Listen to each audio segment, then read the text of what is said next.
Yo, what is good, YouTube? Welcome back to another JC2K video. In today's video, we are going to be talking about, or I guess ranking, every single new card that came out today from worst to best here in NBA 2K25 MyTEAM.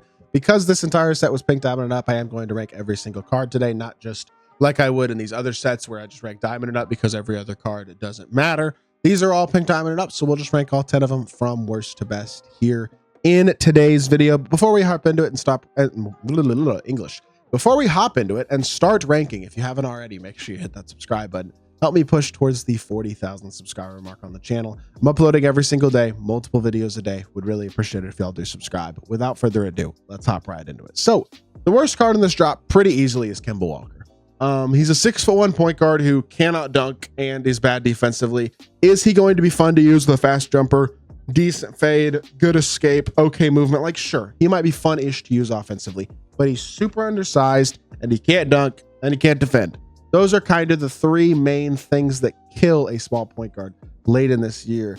And I mean, we're not late in 2K yet, but that card is definitely a card who is at this point pretty much unusable. Would definitely recommend staying away from Kemba Walker unless you're just the biggest Hornets fan in the world and you grew up loving Kemba, in which case pick him up and have fun. But otherwise, I'm staying away from that card. Dale Ellis, number 9, same type of card, honestly. I mean, he's not bad. He's just not an elite defender. He's not super fast. He's not a great slasher. He's not like, there's nothing that you look at this card besides shooting and go, oh, wow, he's amazing. And the jump shot, I mean, Aaron Nesmith base, I think is decent. I'm not totally certain. I know DeMar DeRozan upper isn't great though. That's certainly not ideal. He does have Kemba escape pro dribble style. Could be worse there, but I look at this card and I go, elite shooter, but not an elite release. Maybe a good one, but not great. And really not elite at anything else. I mean, you look at this card and you go, he's just not a card I'd really recommend using realistically. One of the worst cards for sure from this drop. Number 8 is going to be Charles Oakley, who on paper is not bad. He's got a decent 3-ball. He's got good enough speed. He's got good enough finishing, and he's an elite level defender most valuably. The thing that bothers me about Charles Oakley is the fact that his jump shot is on slow. That is kind of a killer. He also has basic dribble style and hardened escape, which is also bad. So he's got no good sigs at all. And he's got a jump shot that's on slow. Animation wise in general, I mean, you're not asking for your power forward to run your offense, but at the same time, you want better animations all the way around than that. That's just not going to cut it in my opinion. And I think that holds this card back a little bit too much and is why he's all the way down at number 8, despite on paper looking like a pretty darn solid option. Moving on, next card on the list is going to be number 7, which is actually going to be Joe Johnson. ISO Joe, I do believe, is the worst of the opals from today's drop. The honest truth about him is that his jumper's not very good. Brandon Ingram base isn't great, and it doesn't mesh well with Vince upper either. Jumper just isn't top tier. Sigs aren't top tier. Not a great dribble style. Not a great escape. Not a great drag back. Animation wise, I mean, just not that good. Stat wise, he's pretty solid. Like on paper, you look at this card, and you go, yeah, he's not bad at all. He's got great shooting badges, great playmaking, off posterizer. But only an 80 driving dunk, so that's kind of annoying. I just look at this card and I go, he's not bad at all, right? But he's just not great at all either. You know what I'm saying? I'm not very impressed with him. I know his stats and badges are great, but they're not great enough to overcome mediocre animations. It's another card that I would realistically stay away from. Number 6, going to be Dennis Rodman, another guy who is very, very good. 6'7" with 7'3" wingspan. He is a good card. He just has one flaw. It's that low 3-ball mediocre release. He's amazing defensively, very fast, hyper athletic. At 6'7", he's got enough size at small forward, especially with how incredibly versatile he is as a defender. On paper, this card is absolutely nasty. The problem is in practice, he is going to be a bit limited as a shooter with that 72 3-ball and with a jump shot that is not great. Ewing base, Tillman upper on normal is not going to be a top tier shot. You look at this card and you go, okay, he's solid. But I look at this card and I'm like,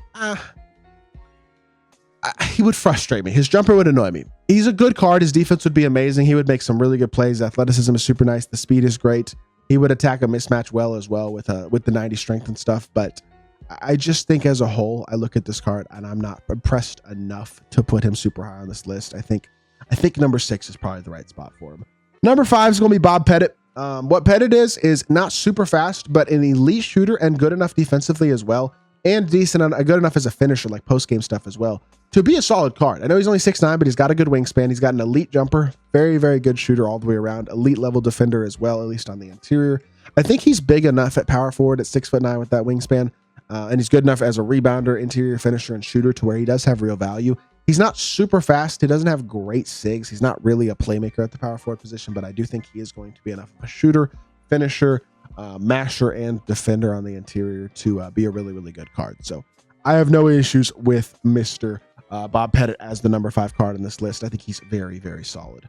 Number 4 is actually going to be Galaxy Opal Oscar Robertson, who, if badged, gets every single badge in the game because he can get arrows and rides up slippery box, there'll be some brick wall, and have every single badge in my team.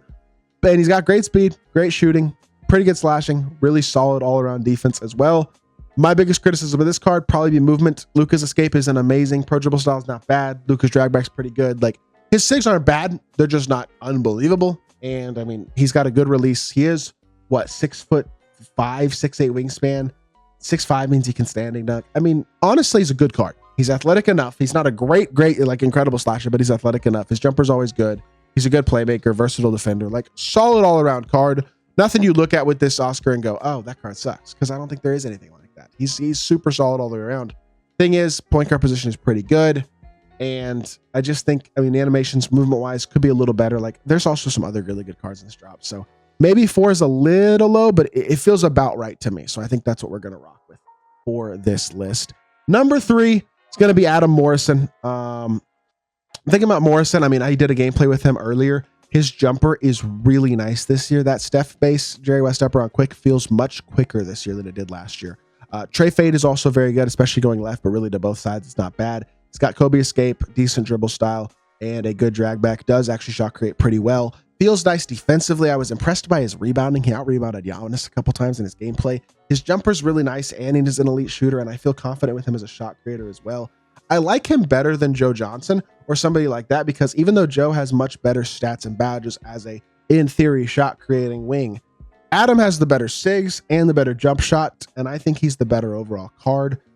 I know he has less overall badges and stuff, but I actually think this Adam Morrison is very, very good, and I have no issues with him at number 3.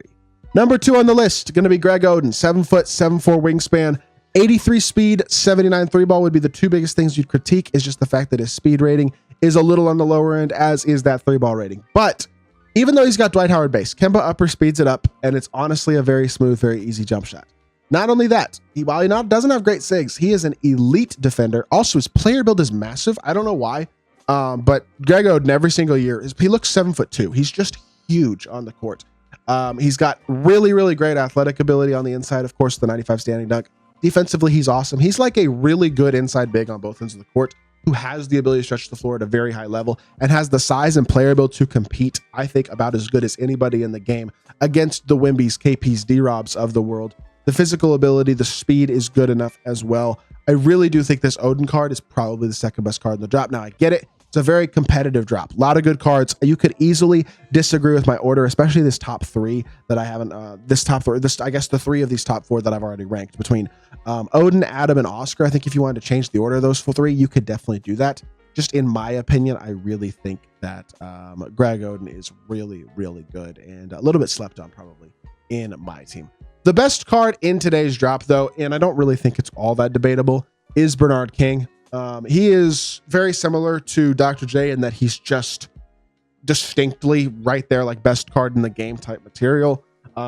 Between him and Dr. J, I think the best shooting guard in the game argument has now become closer, because the thing about Bernard is his shot is really, really good. PJ Tucker base, one of the fastest bases in the game. This Tyler Cook upper as well is really nice. Not only that, he's got Steph's escape, which is arguably the best escape in the game. Steph's drag back, I don't like as much, but it'll get the job done. Pro dribble style as well. Him having an incredible release and Steph escape in of itself makes him an elite shot creator by itself, though, and he's also an elite slasher. He, while not having the most total badges, is really, really solid all the way around. Good defensive card. Great shooter because he's got decent shooting badges. Now you add Limitless and Shifty, it's going to help. But he's already fast, an elite slasher, and has a top-tier jumper and one of the best SIGs in the game. I think this card, especially fully badged, like he has 6 badge slots. You add Limitless, Mini Marksman, Shifty Shooter, Dimer, Brick Wall, Paint Patrol. He's got every single important badge in the game. This card is right up there among the best cards in my team. Y'all will see that. Actually, by the time y'all watch this video, I'll probably already have dropped a gameplay on him. So go check that out and see how good this card is, because he is an absolute dog. And I think he is pretty easily the best card in today's drop.